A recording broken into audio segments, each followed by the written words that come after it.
Are we ready? Yeah. Let's do her. Hey, Merry Christmas, everybody. As we get this show taped on a Wednesday the 21st. By the time some of you get to watch, you'll be probably sitting down with your family, ignoring them. No, I'm kidding. I'm kidding. Anyway, how you doing, George? Good. Here we go. Well, what do we... I suppose we got to start with the F word, huh? With football? Well, it was one of the most remarkable games I've ever seen in my life, and I have seen. How do you know which game I was referencing, George? I don't know. Because you were talking about one of the most remarkable games that I've ever seen in my life, and and I'll tell you what. The next morning, I got up really early, and I was waiting for the news to come on Sunday morning, and it was on again, and I watched the fourth quarter again. And were you sure they weren't going to win? I just had to see it happen. And there's one particular play when Dalvin Cook hits his 41-yard thing, and who was running right alongside of him? Ezra Cleveland. And Darisaw was right behind him. Darisaw was right behind him. These guys are huge. That's what Delvin said on the clip that I played on the radio Monday morning. He goes, I don't know how Cleveland got down there in front of me, but he was there. He said, I'm going to have to go back and watch the tape. Yeah. Well, you go back and watch the tape of it. I mean, Cleveland made a block early, and then he was hauling butt down the field to get down there and get him in the zone. What you see there between those two are some all-pro linemen, and Cleveland. What is this? His third or fourth year? He's bounced around from tackle to tackle from Boise State. Nice big boy, and he was amazing on that play. And you took a look at that, and you'd say, well, there's no way they can win this game, but I'll just hang on and see what happens. I'll tell everybody. I've told the story so many times, it isn't going to hurt one more time, but when it got to be 30-0, I was working on my stuff in the basement. I was way behind. I had to get caught up. Anyway, I watched the first half. We were leaving for my brother's 60th birthday party. Happy birthday, Sean, again. And anyway, it got just to the 30-0, and I flipped the TV out because I had to go get the car unpacked and packed, and we had to get going, and I wanted to get down, and blah, blah, blah. So I'm like, okay, it's going to be halftime. It's going to be bad. Let's not worry about it. Get in the car, turn it on. We'll see where we're at. So I turned the radio on, and we just punted after going 3-0 on the first possession. Yeah. And let's just say I can't use the words here that I used in the car, because it's like, you got to be kidding me that we are going to go 3-0 after halftime. Anyway, we start making our comeback, as everybody knows how it goes, but it got to be 36-14, and I'm getting out of range down south out of town, and I'm falling asleep at the wheel, so I need some music. I can't listen to PA and Bursich anymore. I'm getting sleepy. So off the radio goes, on goes the music, but I'm getting notifications on my phone, and when they made it 36-21 with 12:58 left in the fourth quarter, I'm like, holy crapper, we've got a chance. And then 36-28, and here comes the hard part, George. I get a notification that says it's 36-34, and then it's like I went off the grid. They didn't say that he made the 2-point conversion. About 10 minutes later, I finally get something that says we're in overtime.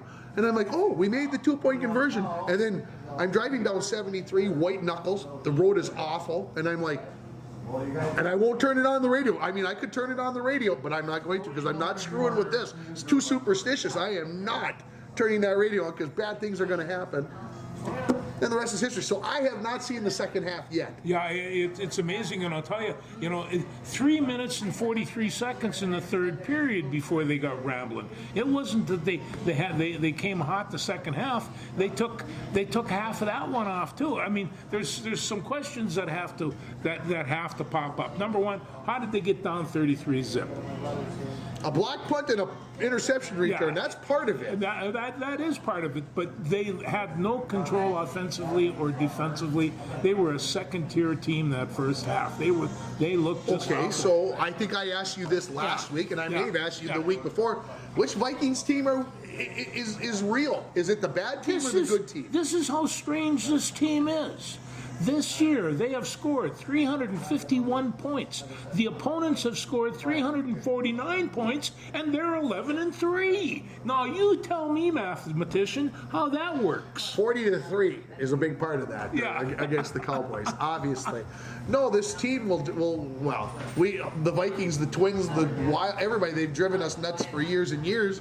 and the Vikings are doing it like within hours, minutes of each other. What are we going to see? Because I don't know. It's just who can try to quantify, who can try to explain it, who can try to. This team is an enigma. It really is. No, I mean, you just shake your head and you just say, okay, enjoy the 11-3. You're not going to see this much. Well, you never have very much around here, and the kids are, I think O'Connell is kind of like a teenager at the wheel of a really hot car, and you don't know where this thing is going to wind up because he has an exceptional group of talent there. I mean, he's got one of the finest running backs in the league. Not even conceivably, as somebody told me, the best pass receiver, and on top of that, they got a couple of other receivers that played real well. KJ Osborne had a heck of a ball game. He did. Career game, actually. Actually, he did. And it's just like, if they get three of those guys working and give Cousins some protection, he's a very effective passer. Everybody's saying it shouldn't have gone to overtime because the Vikings had 2 touchdowns called back on fumble recovery. They did. And I'll tell you, there was a man that wasn't happy about it because he was the victim of both. And it's just, and he wound up picking up the 15-yard penalty. Yeah. I look back at the blocked punt. Yeah. Okay. Our punter, why he's not going straight up the middle, I'm not sure. He kind of went to the right, Yeah. and it looked like not just 1 block was missed, but 3 blocks were missed. I mean, it was like a Katie bar the door, Stuart Nordquist, thank you. I mean, it was like a jailbreak. It was just like there were guys coming through. On top of that, there were 2 interceptions that were undoubtedly the receiver's fault. He was running the wrong pattern. And these are Well, that's kind of the scary. Well, and your good friend Dwayne, and some people are saying, why isn't Rieger getting more looks? Well, obviously this is the reason why, because he is not. And like I said, I'm going on hearsay. I'm not in the huddle. I don't know that he ran the wrong routes, but that's what we're being saying is being said, that Rieger is running the wrong routes, turning the wrong way, doing the wrong things. Well, obviously he turned the wrong way. Any high school coach could have seen that when he went for the the reception. And the other one, he was just in the wrong place. And so I just, there are a lot of times that they want to give Cousins the fault on that. And like they say, when you throw that grape, 3 things could happen. 2 of them are bad. Yep, that's for sure. Now, there's one other, before we leave pro football, I want to talk about one of the silliest plays I've seen all. I think I know what play you're talking about. Yeah, this is the Las Vegas New England Patriots, hi, bud. And I'm driving home from the Wild game on Sunday, listening to this game on XM where they're kind of red zoning it for you, and they leave the game. And New England's got the ball with 40 seconds left, and they switch over to another game that's finishing up. Yeah. And they come back and they're like, Las Vegas has won the game, and I'm like, huh?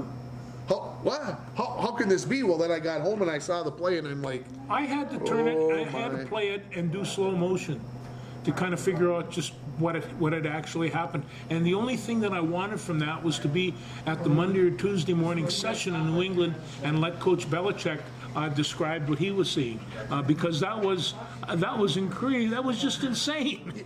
You can't fault the guy for trying to make something happen. Yeah. I get it, but the execution, as they say, was less than good. It was. Right into the Raiders' hands, and away he goes. It was going. But the other thing is that football is not only a game of executions; it's a game of mistakes. And every play, somebody's going to make a mistake. Every game, you're going to make countless mistakes. And so, what you want to do is get the best performance you can, minimalizing the mistakes, and you can't have one without the other. And so, this happens. Yeah, I mean, the reason why teams score is because the other team makes a mistake in reaction. I mean, obviously, that's what it is. If you think about, well, let's go back to the Detroit game with the Vikings 2 Sundays ago or 2 Saturdays ago, whenever the heck it was.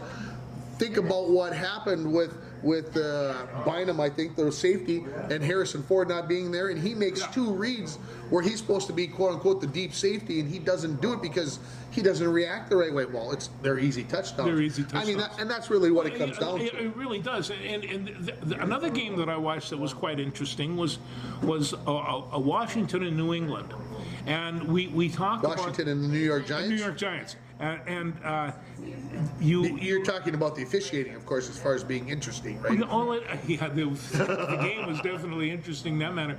But we've talked about Aiden Hutchinson, we've talked about Micah Parsons, and a third one that fits into that real well is, of course, Chase Young, and he was on the sidelines. But his statistics are astronomical. He's really. He might be one of the best ones of the bunch. And then that Mr. Thibodeau from Oregon. Just, I mean, these guys, they're so amazing, and they're so fast and so big. You know, you just take a look and just say, yeah, you know. They're called freaks of nature. They are freaks of nature. Affectionately. I mean, I don't mean that in a mean way. No.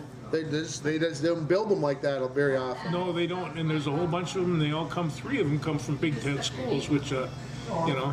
I don't want to play the Detroit Lions if I'm going into the playoffs. You don't. No, I agree. They're hot as can be right now, and they're looking at the possibility of that happening, and they would love to see that happen. You know what happens if they make the playoffs? They probably are the number 7 seed. You know who the number 2 seed could be? Vikings. The Minnesota Vikings. Yeah. Guess who Detroit could be playing the Minnesota The Vikings in the first round? Yeah. No, I agree. I don't like that match. I have thought about the Detroit Lions all year long, and I knew that they were going to improve.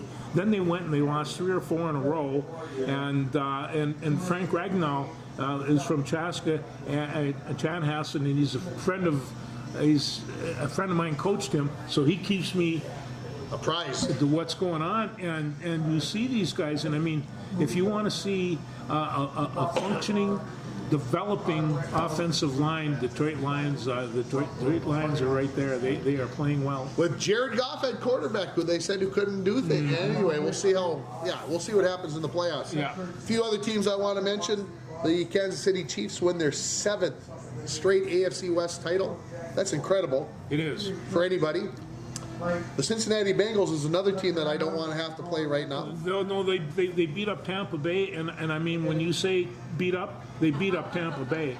And Well, they're behind 17-0. Yeah, I know. Kind of Minnesota Viking-esque. Yeah, and then they hammered them. And the other team I want to talk about is your LA Rams. Well, you know, That was the bus. you know, there was, but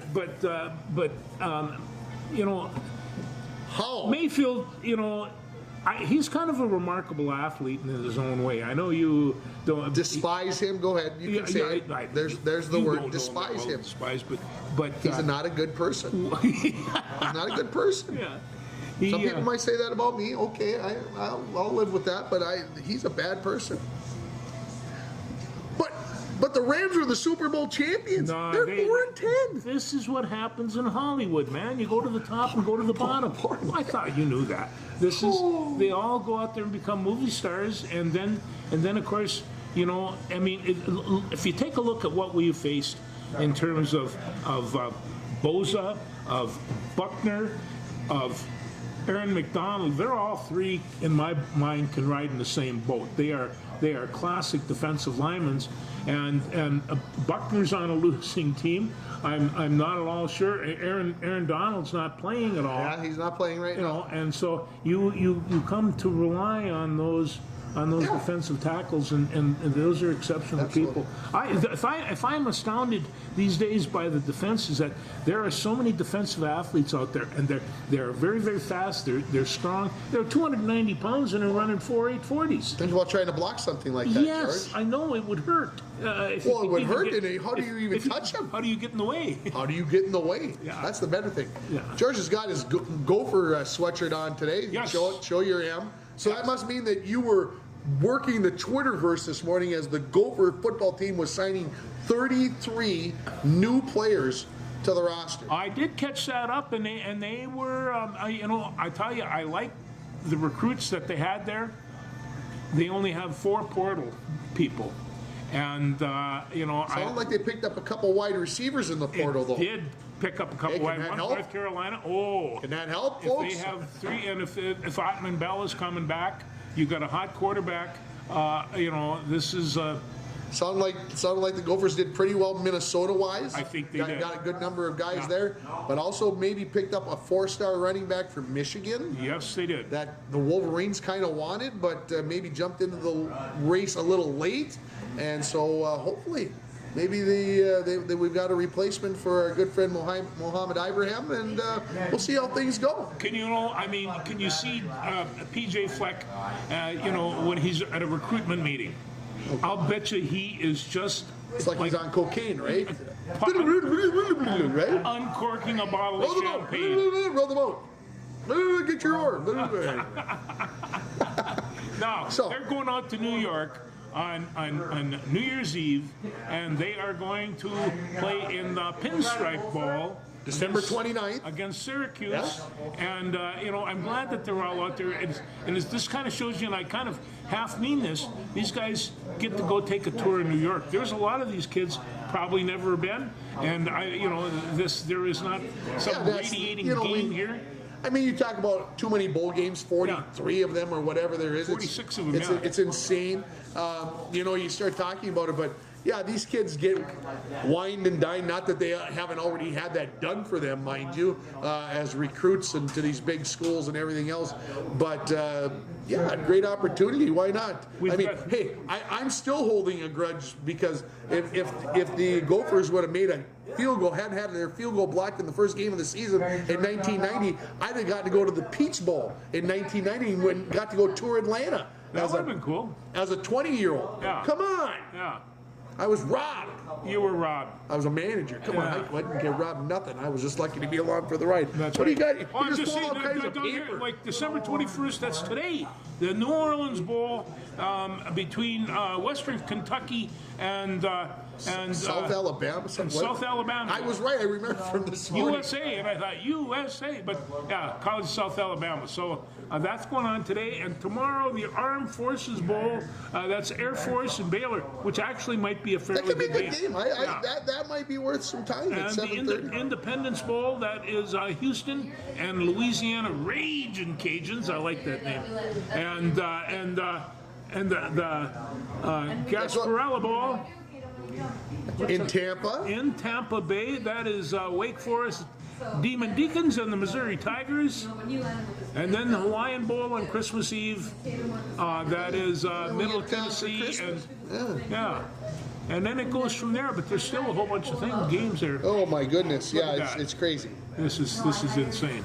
So And then what gets to the big part, on the 31st, next week we'll talk about these games. yeah, this is Georgia and Ohio State, We'll give you our analysis. Michigan and TCU, and we'll give you analysis.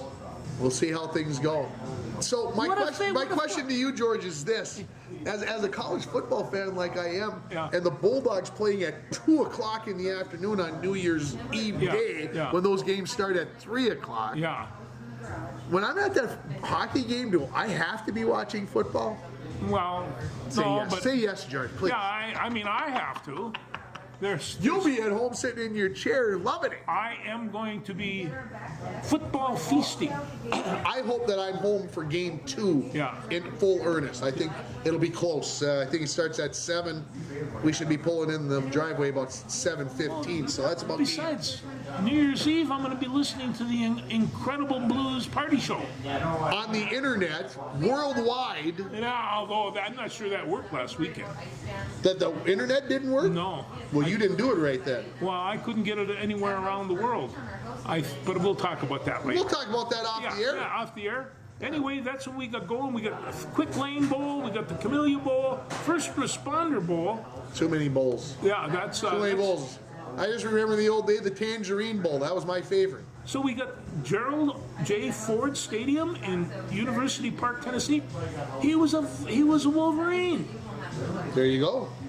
Oh well, There we go. there we go. Lots of football left. So, did you watch North Dakota State on Friday night? I did watch North Dakota State on You Friday gave me a night. text message that said they looked awful. They did. And they won. As soon as I sent that message out, they scored, and it was it was that quick, and I just thought, geez, should I tell him again? Nah. The I way was a they were little playing- busy with a Bronco Muskie hockey game. I was Yeah. invested. Yeah. I would have taken an update, but I was invested. I was torn. I mean, folks, you understand, college football, big deal. North Dakota State, pretty big deal. They've won. Yeah. I would have loved to have been at home to watch that game, but when you're in the business, you're going to miss things. No, these games, they're going to get real good from this point on, and they were real good anyway, but, you know. Jackrabbits put a smackdown on Montana State, and so now it's North Dakota State versus South Dakota State. How much fun is this going to be? I think it's going to be an awful lot of fun, and they're going to be talking bad things about each other or all day, maybe all week. It's, You know what they did? I told you last week, I think that game would be played on the first Saturday in January. Yeah, you did. I'm a liar. That game's going to be played on the first Sunday on ESPN at the same time that the NFL is on. Really? Now, why would they do that to me or us? Why would they put that game on a Sunday when it was perfectly fine on a Saturday? But think of all the fun that's going to happen. Now, I might remind you, South Dakota State beat North Dakota State 23-21 during the regular season. So this is a conference game. They played the same and that was at conference. Fargo, too. And it was in Fargo. So, but, you know, I'll tell you what, watching that last game in the Fargo Dome, They got lucky? Bison fans are really, well, they're raucous. They're At raucous. least, yeah, they. You know, the complaint with the Bison fans over the last couple of years is that they will come out and watch the regular season, but you don't come watch the playoffs. They can't sell out for a playoff game. Yeah, there were empty seats, I have to admit, and So- there won't be for this one. After the North Dakota State game on Friday night, Yeah. and I found out they had won, and I got home from the hockey game, and we can talk more about that Muskie Bronco hockey game later. But I pulled up the stats. Did you look at the stats from the game? No. Do you know how many yards passing North Dakota State had in the game? No, 0, 5. They had 5 yards passing. The quarterback was 1 for 12. 1 for 12 for 5 yards. They rushed for 328 yards. You're going, okay, so that's 333 yards total, right? Incarnate Word out of Texas.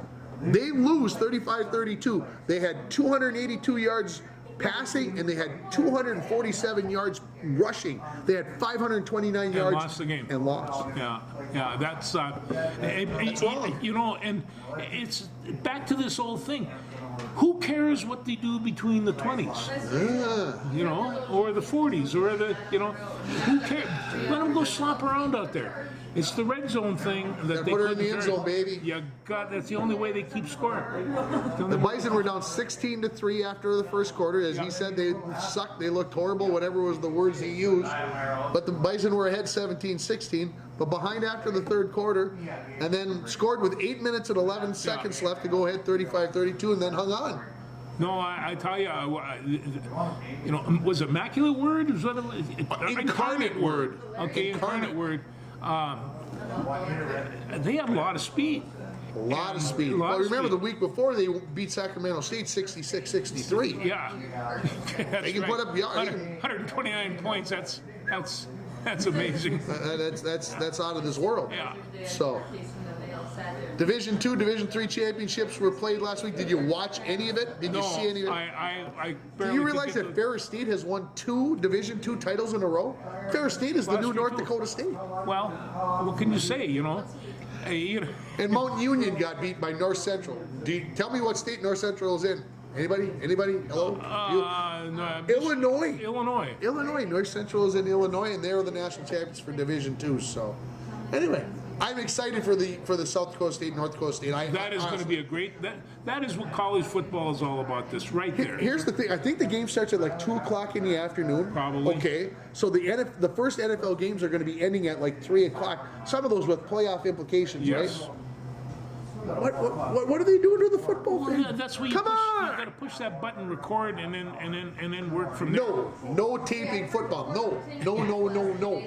Only if you can watch it live. If you would have seen me on Sunday morning at 6 o'clock, writing down what was going on, So you mean you got up early Sunday morning so you could watch the World Cup final? I actually. How much of it did you watch? Be honest. I did watch the World Cup final. All of it. All 3 hours. Well, I'll tell you, I might have taken a break at halftime. Well, but other than that, I saw takes a break at halftime. I saw France's comeback. And they did. And then all of a sudden they get the shootout, and they blew the shootout. And Messi was a member of a team of fate. They were not going to lose. No that hand World of Cup. God this time, though. No. You remember the hand of God with Diego Maradona when Yeah. last time Argentina won in 1986? That was the first time I watched a World Cup match. It was on NBC. I'll never forget it. didn't know I that was- recorded it Yeah. back in 1986 on a VCR. See, I did record Yeah, things yeah. at one time. And anyway, Diego Maradona, who was the superstar for Argentina at the time, scored a header late in the match to win it. But when you go back and watch it on the tape, which they didn't have back in 1986 with the review, he didn't hit it with his head. He hit it with his hand. Yeah. The hand of God scored the goal Yeah. for Argentina to win in 1986. So that was 36 years ago. So I have to tell you the story. So Argentina's up 2-0 at halftime, Yeah. right? Messi scores a penalty kick, the superstar, he gets a penalty kick, and they score another one. Eli and I are on the way to the Wild game. He is heck bent. He wants, for breakfast, biscuits and gravy. What's the matter Okay, with that? nothing wrong with that. Yeah. How many restaurants do you think you got to go to find biscuits and gravy? Oh, probably a few. No. You don't. You go to where you know you can get them. Hardee's. You go to Hardee's in Yeah. Hinckley. Absolutely. Yeah. So, I get us into Hinckley at 10:26. We walk into the restaurant. Breakfast is done at 10:30. They've got one order of biscuits and gravy left. Eli gets it. Okay, so it's 2-0. We walk in. I'm going to get to the story here. I walk out in the car. I start the car. The gas station's right there. I got to get some gas. And as I pull out, XM starts up. And because I'm not watching, I'm listening to soccer on the air. I'm listening to soccer on the radio. And I look down and it's tied at 2. Eli's in the back with his Kindle and he's recording himself. And he catches me going, "Holy crap, they tied it at 2." For the next 30 miles, he had that on replay. All he was doing was slide it back and forth. Holy crap, there's 2-2.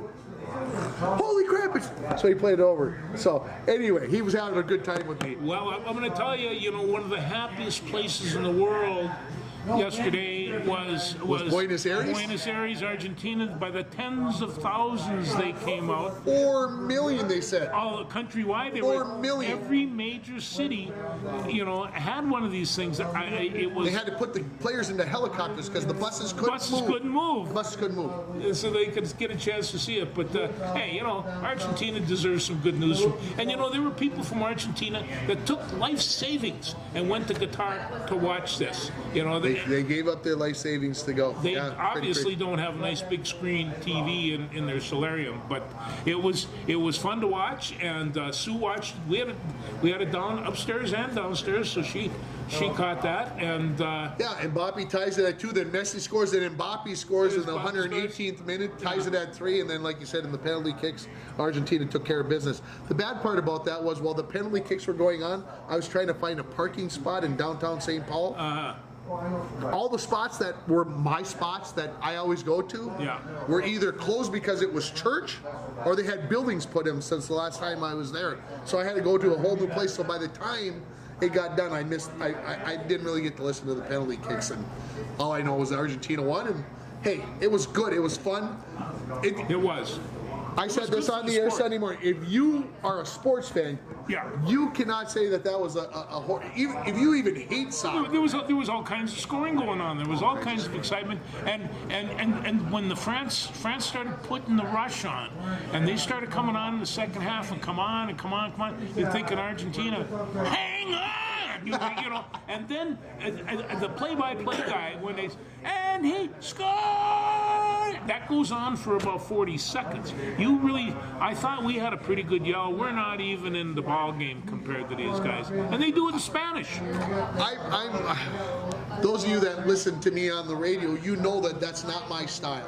Yeah. I like to say goal or he scores. I don't like to go over the top. I try not to. Honestly, folks, I try not to be Paul Allen. I try not to be over the top. the goal speaks I for was itself. only the over the top once. You record it and you play it all the I time. played it so all the time. Yeah, yeah. I said you try. I try to be about it and let it be what it is. But anyway, that's just me. Okay, well, let's just go to a couple of other sports here. I want to know what you think about my good friend Carlos Correa. You know, before we leave football, Yeah. sorry. No, I was going to mention this. we gotta Franco Harris. Okay, let's do it. I have it Let's down here right talk here. about Franco Harris Okay, before we leave when football. I was coaching football, Yeah. we'd set up and we'd put the backfield up, and I'd say, see this guy here? He's going to carry the ball.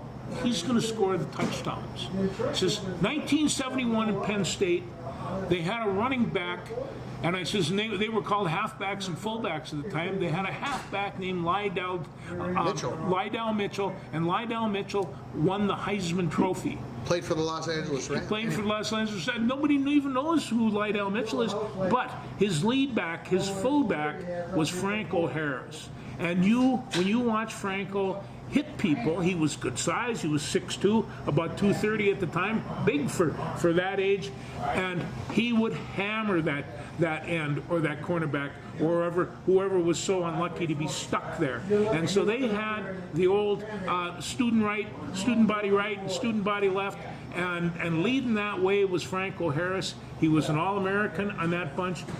Lydell Mitchell won the Heisman Trophy, and he never would have won that Heisman Trophy without Franco Harris. Harris then went on to the Pittsburgh Steelers, was Rookie of the Year, and came up with what they call, not that we want to get religious, but the Immaculate Reception. I'll get religious. Yeah, and went on to go to Was the Hall of NFL's Fame. all-time leading rusher for many years. He was. But, and even at that, I mean, he could hit hard. And I tell the guys, if you think that football is carrying the ball, it's not. It's blocking.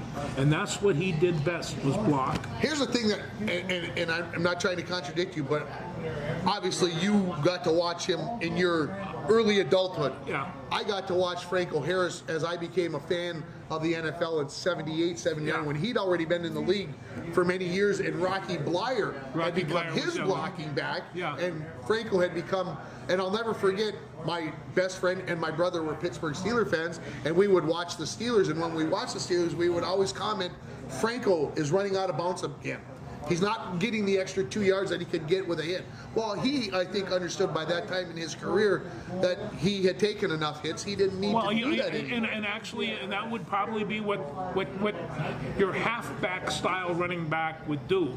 Prior to that, he was a head knocker. Yeah, and he put out linebackers, great big ones. He would do that. But like I say, he was a well-rounded athlete. He was considered divinely sent in Pittsburgh. You go to the airport and there he is catching the ball in a statue. But Franco Harris was one of the all-time greats that I was able to watch. He's, I mean, if you had a backfield, it would be him and Jim Brown, and that would be a good start for any. I don't know what it says here in the article. If it says the kid confirmed his death, no cause was given. 72 years old. You just wonder how many of those hits had something to do with his early passing. Yeah, and the other thing, on Saturday, they're going to do the 50th anniversary of the Immaculate Reception on ESPN. I will be watching that. It will be. Do you know that there are 11 NFL games on the air on Saturday as well? You're going to find time to watch that too? That's what recordings are for, Tim. Come on. I'm telling you, I want a divorce from football, and I'm going to get it one of these days, but not this weekend. Not till Valentine's Day where you're going to get a divorce from football. Oh, and then the XFL will start. Well, Yeah, that's right. But Harris did retire. He went into 1984 and was the third leading rusher in NFL history behind Walter Payton and Jim Brown.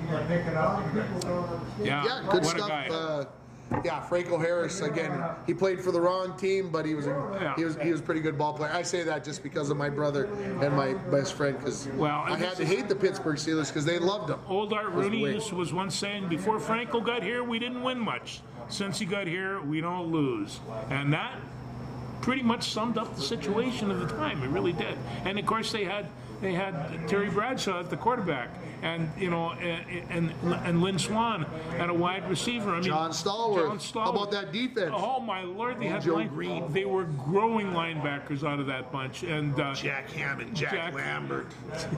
They had no teeth, but they didn't need any, and they weren't going to bite you. Yeah, great the team. Pittsburgh That was a Steelers. They great were team. four Super Bowl championships in 6 years. So So I know you maybe will always save the obituary for the end, but I thought we should finish that football thought. Okay, you wanted to talk about Carlos Correa. Yeah.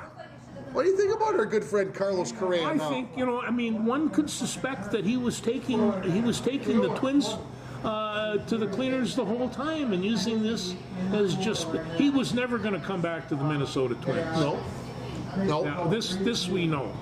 This And week, so, yeah. And so he goes to the San Francisco Giants, which I thought was a good fit, and all the time this was in the works to go to the Mets.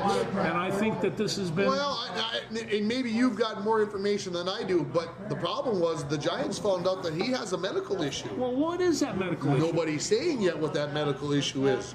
But they were not going to have that contract signed officially until they got this all figured out. And that's why Carlos Correa said, okay, screw you. We're going to basically, I'll take the money. The Mets are ready to give it to me.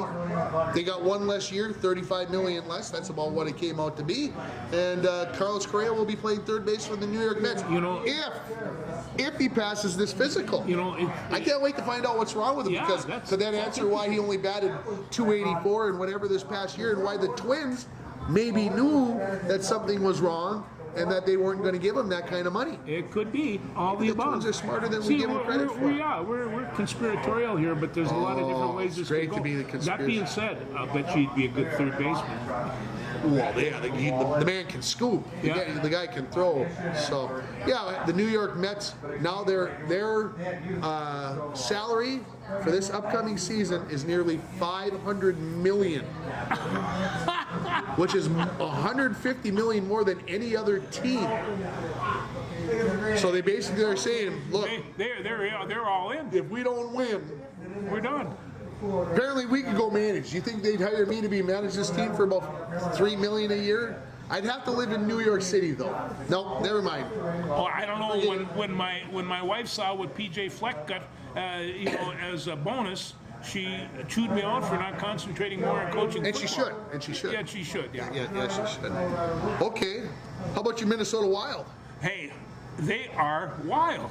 They are wild. Yeah, they got this young man, this Mr. Steele. Sam Steele. Now Sam Steele, he's a Minnesotan, and Well, he's playing with the Ducks, and Playing with the Ducks. and the Wild picked him up, and now Okay. they put him in there with Kirill Kaprizov and Zuccarello. Now you would think that would be easy, but maybe it's not so easy. But he's certainly enjoying it. he is having a good time, and I mean. Who doesn't want to play with Kirill the Thrill? Yeah, get him the puck and then make things happen. Obviously, when you're out on the ice with Kirill Kaprizov and Zuccarello and Steele are, obviously, if you're Sam Steele, you're not getting a whole lot of attention, right? Yeah. I mean, Kirill's getting probably two guys watching him, and Zuccarello, they know they probably can't let him alone. So if you're Sam Steele, you're kind of out there floating around in La La Land going, is anybody going to cover? No, I'll just score. How about that? Yeah, yeah. How about I just pass it to Kirill over here and they're going to be wide open? Well, no, but they've been adjusting for this line for Kirill since he broke in with the Wild, and who knows, maybe they've pieced together something, because I know Mike Bolstead always talks about Gensel for the Pittsburgh Penguins, and that until Pittsburgh put him on the line with Crosby and Evgeny Malkin, nobody really knew how good he could be, and I'm like, Mike, he's playing with Crosby and Malkin. For God's sake, he better score. Yeah.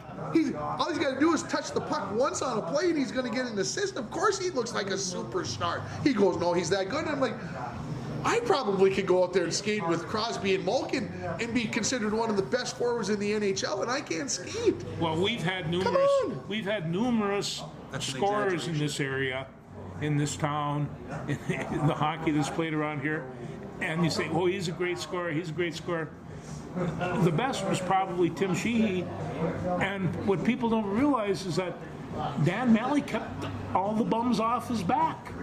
And I mean, he wouldn't have scored that much. I mean, he scored 5 goals a game, which is, if he was playing now, who knows? But you know, and Dan Malley's going to be in the Hall of Fame, and he should be, because you know, if there was an enforcer on that team, Dan would do, and you know, and so. But that's kind of the way it works in that sport, and there's no two ways about it. And I don't care if it's at Pee-wees or high school or college or pros.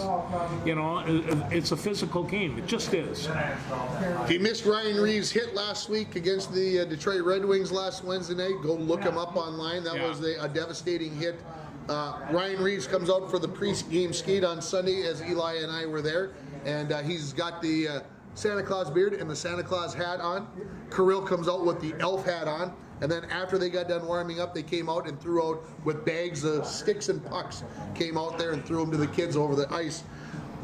Eli is sold for life. We have to sit in the lower bowl, and we have to come in December, Dad, because they'll be throwing out prizes. They'll be throwing out presents, and I need to get one. I need to. Well, the kid. I think I said this last week that I had plans to go to both the Wolves and the Wild on Sunday. Yeah. It was the only time they play on the same day in town, apart from each other, not at the same time.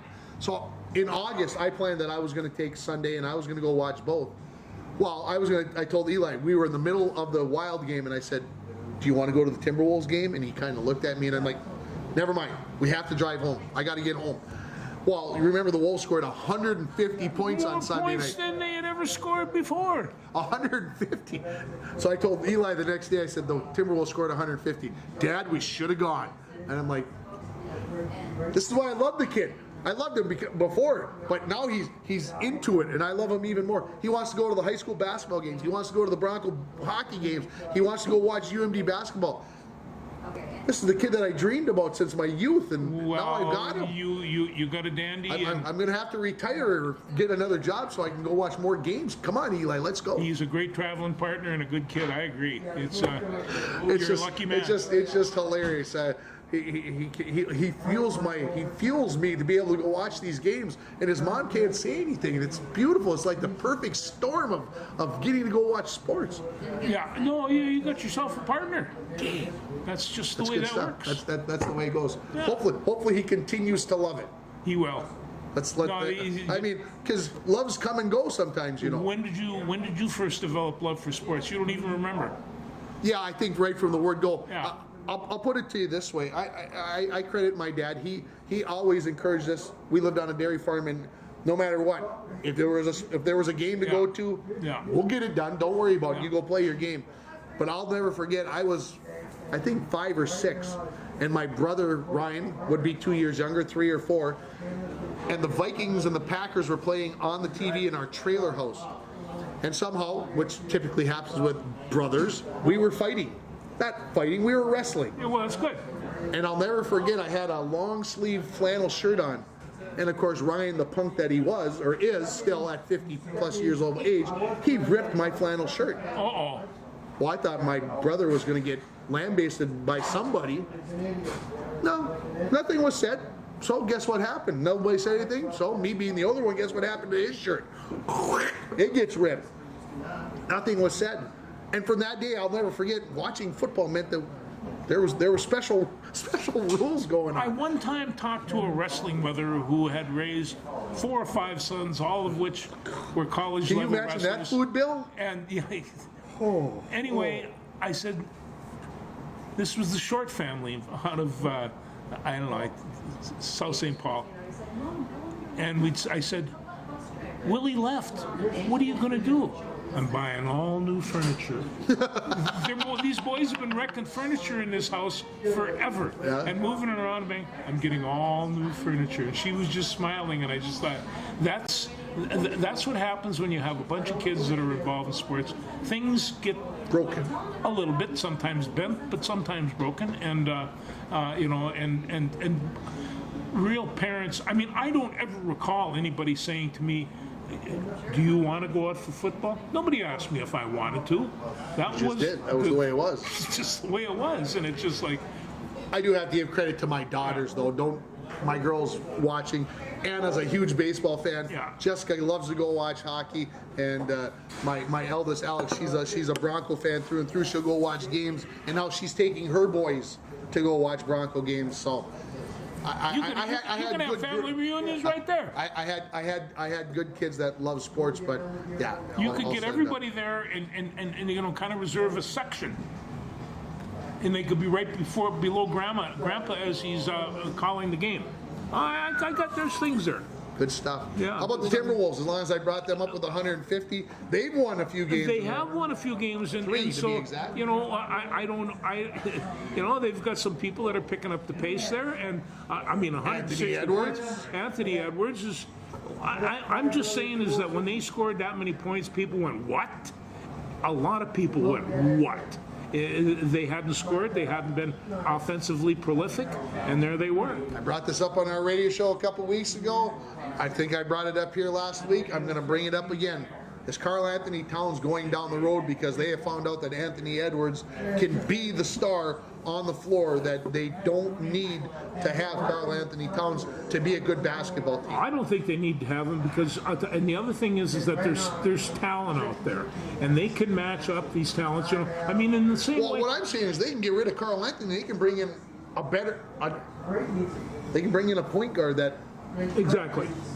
And you're going to have, if you're having, like John Morant. I want to get back into the parity thing. I mean, last week's football scores, there was one game that was over one score. Every game averaged 11 points difference. This is real close. I mean, these games, anybody can win them in the fourth quarter, and that's what the league wants, and that's the same thing that can happen in basketball. There is talent out there. For every team. For every game.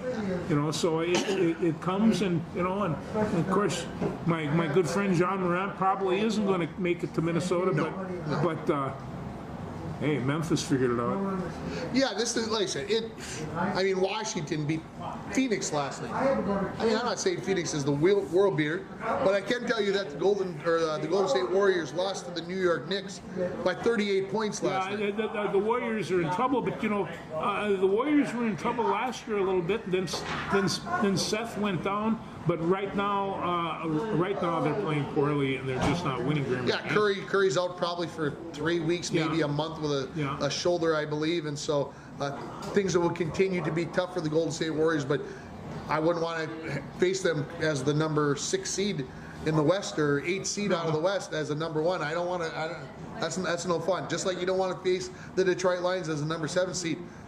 Or maybe not a hot Green Bay Packer team with Aaron Rodgers and everybody else. Yeah, I watched them play the other night. They looked all right. Yeah, I didn't watch any of the game. But what am I going to do? there's a Thursday night NFL game, 11 games on Saturday, and then 3 on Sunday only on Christmas Day. Yeah. And of course, the NBA will have 5 games on, I think, on Christmas Day. So, and I didn't know about this premier game on Thursday night, but at 11:30 on the NFL Network, they show it again. So I don't have premiere, so I can't watch it. Yeah. But I watched. I watched 3/4 of it and was blurry-eyed all the next day. But it was a good game. who's the yellow one around here, him or me? I don't know. I asked. I don't know. I can't get a divorce yet. It's going to be a while. Cannot get a divorce. Football divorce now, not the other. Oh, no. Don't start reading anything more into this. What else do we got to talk about? Anything? What's going on? The girls' basketball team in town did good job. Girls basketball wins an exciting one last night against Deer River, 53-52. My good friend Lola Valenzuela, who came up to do the post-game interview, she was mad at herself. She missed the front end of 2 1-and-1s that maybe could have iced the game, but she hit the winning free throw with 9.4 seconds left to win 53-52. Well, you got to add them all up. That one-on-one thing, and I did that in an overtime game one time, and you take it to bed with you forever. It's just it won't hurt bad. It won't hurt so bad for Lola because they won. They won. Yeah, they get Big Fork tomorrow night. They're about to be an exciting game. And, of course, the Broncos and the Muskie boys hockey teams played last week with the Muskies winning 5-1. But people if you only looked at the score, you didn't watch the game, you're like, oh, well, the Broncos aren't very good, the Muskies are good. Well, let's make sure we're comparing apples to apples here. The Muskies have played about 25 games. Yeah. The Broncos have played 5. Okay, there's a little bit of a difference there. I'm not trying to weigh all that in on that, but there's part of that. But the first 2 periods were unbelievably fun to watch.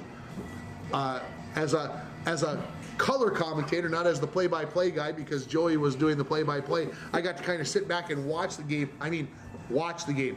You'd say, well, don't you watch it when you do play-by-play? No, you're not really watching the game. You're calling the game. It's different. It is. And if you've never done it, it's different. You don't really get fully into the game like you can as a fan or even as the color commentator, because as a color guy, you kind of get to watch everything that's going on elsewhere. Yeah, you kind of have to, and you know, but I listened to the guy call the game, and he does a very nice job. And Sue says, Ringer's doing the color. I says, now Ringer is trying to figure out how to get a word in edgewise, because he can go. Joey can go. You know that I can go. Yeah. That's all right. And it's like I said, it's something. How it all works. But, it's always like us color guys to get good work. High school sports, of course, in full swing. And I mentioned last night that I did a game on Tuesday night. I don't have a game until next Wednesday night. That's 8 straight days without a game on the air. That hasn't happened since, well, at least August, but maybe since last Christmas. I missed the triangular down on Onamia Wrestling, and that's our local kid, Hudson Mann is down there wrestling, and that good-looking fullback from MIB. He wrestles for Quad City. He was for Quad City. So I go down and see those guys, but it's going to be run on the 3rd of January. So I'm going to bebop on a Tuesday. It's a Tuesday. That's a Tuesday. So I will run down and catch that one. And wrestling is going great guns. George and I are going to do a special Coach's Corner, my Saturday morning show from Bemidji, from the Sanford Center on January 14th, part of the Rick Lee Wrestling Tournament. We're going to be down there, so a special Coach's Corner that morning. We're going to be talking exclusively wrestling, and people might say, well, why? Because unless I do this, George and I don't get to go watch wrestling together. We get this to winter. see some wrestling, and we don't get to watch wrestling. And if you're a wrestling fan at all, this Rick Lee tournament, I think, and it's gone down a little bit because of the COVID and stuff, but to have it back at the Sanford Center this year tells me that huge. it's back. It's back, and so it is the finest tournament in northern Minnesota during the year, and you see a lot of first and second place state winners from the year before, and I mean it's a great tournament. There's so good come wrestling join us. all over. Yeah, come down and join us. Help us watch a little wrestling on the 14th of I'm looking forward January. Yeah, I'm looking forward to it. I might even have to bring Eli with if he doesn't have a hockey game, and see if he see if he wants to be a wrestler. You never know. And of course, I remember bringing my grandson, and he wanted to know when the Zamboni was coming out, and I had to inform him that for wrestling, no Zamboni. No Zamboni. No Zamboni. Take care of that. Have we covered it all? Jeez, I mean, we've only been going for about 52 minutes. I mean, could we have covered it all in 52 minutes this week? Well, hardly no college sports this week. No college basketball. Although they're going to be playing starting tomorrow night. The World Junior Hockey starts next week. Hey, I forgot to mention Dart Championship going on, and I haven't got to watch as much of it as I would like. It's in the early rounds. It'll get really good next week for the Dart Championship. So going on at the Ali Pally in London. And well, I hope someday you get a chance to go see it live. He's got good ideas, folks. Is this a pub?